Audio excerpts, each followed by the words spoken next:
back to another video.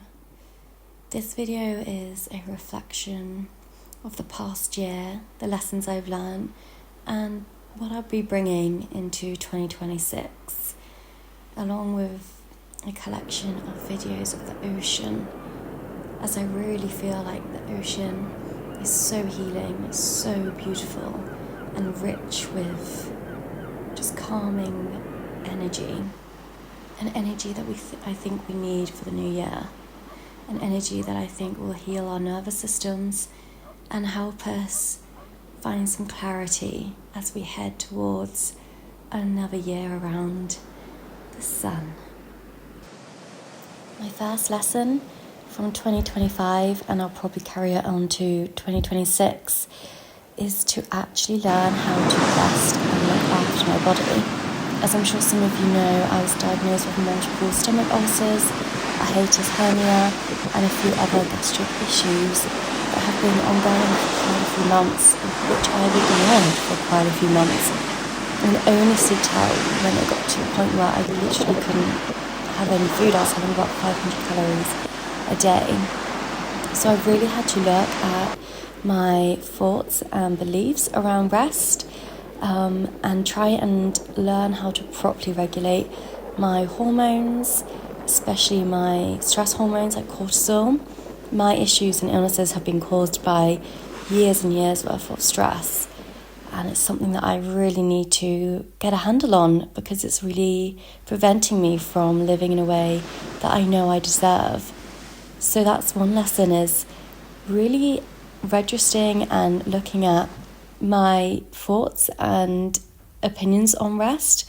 And it's more than just watching TV, it's actually just waking up slowly, not feeling like I need to do 10 million things at a time, letting the small things go, and really harnessing how and where I put my energy, which at the minute is just on healing.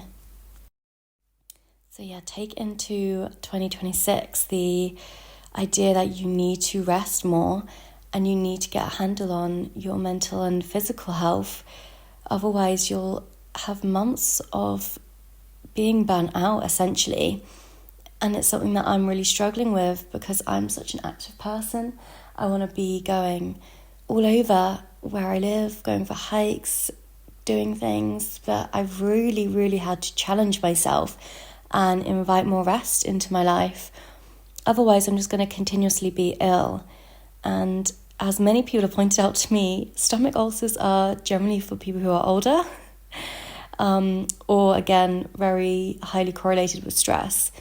So let this be a lesson to you. If you do not get a handle on your thoughts and beliefs around rest, and if you do not properly look after yourself on a deeper, more spiritual and mental level, then you will end up being quite ill, and it will take a while for you to get back to your full health again.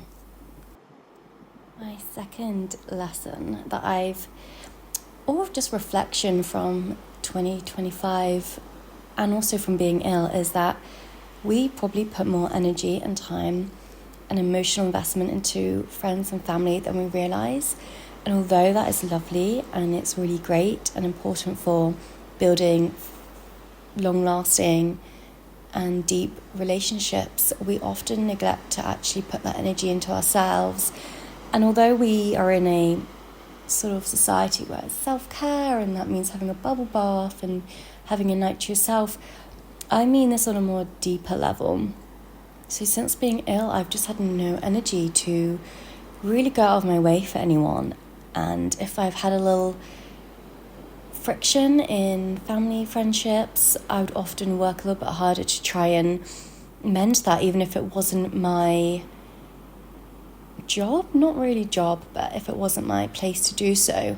And since being ill, I've really, really looked and assessed at how much energy I put into maintaining the friendships, and I've noticed that since not being able to put in as much, quite a lot of them have sort of depleted, not completely gone, but we're not seeing each other as much or doing as many fun things. And I really realised that's partly because of me.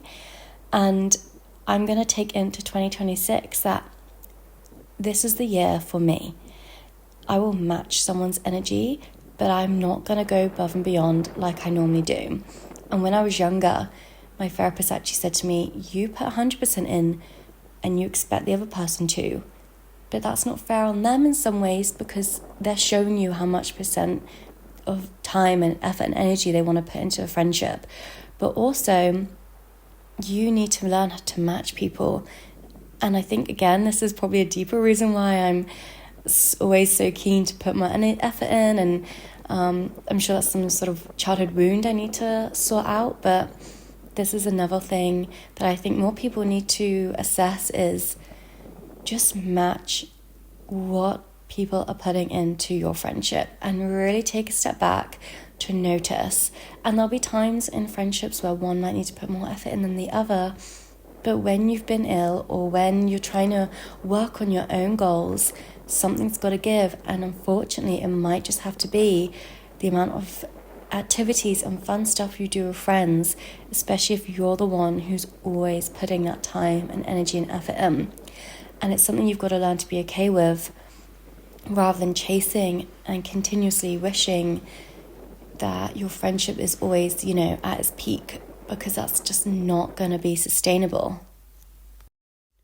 And alongside that, my third lesson from 2025 going into 2026 is just to let things be. And it's a really difficult one, and I think this is one that helps with like stress management or anxiety, or if you get FOMO, is really learning that a lot of things are out of your control. And a lot of people and situations are out of your control. And even things that are in your control, you've got to learn to deal with the consequences of your actions, but also just not allow things to snowball into being something really severe, dramatic. So even things like if your morning doesn't start the way that you wanted it to, don't let that snowball into the rest of the day being, oh, it's a write-off, oh, it's really bad. Just let it be and start again. Like every hour we can start again. But also just in terms of, external situations that you can't control, learn to let them be and just try and find some peace in that. Because the more we try and fight what's happened or what's happening, the less happy we're going to be, because we're continuously going against basically the force of nature. And if you are someone who believes in different energies or an external higher power, then you'll also be able to just let what happen, and then try and make the best out of the situation. Or on the other hand, if you're upset or if something sad's happened, just let it be. It's only temporary, and you can always pick yourself back up and carry on. One thing I've learned from being by the ocean is that everything is always changing. Every wave is different. Every day I go down, it's different. Every hour, the ocean moves differently. And I really feel like that reflects us and our energy and how we move through this earth and through our lives, is that every hour our energy can shift. Everything is temporary. And we can have really enigmatic, strong, powerful energy one day, and a calmer, gentler energy, or a more restless energy. And I really find that looking at nature and seeing how that can reflect and mirror us can really help you feel more aligned and just more connected to where we live, which is on the earth. We all live on this earth. So I often like to go and just see what sort of energy there is in the ocean.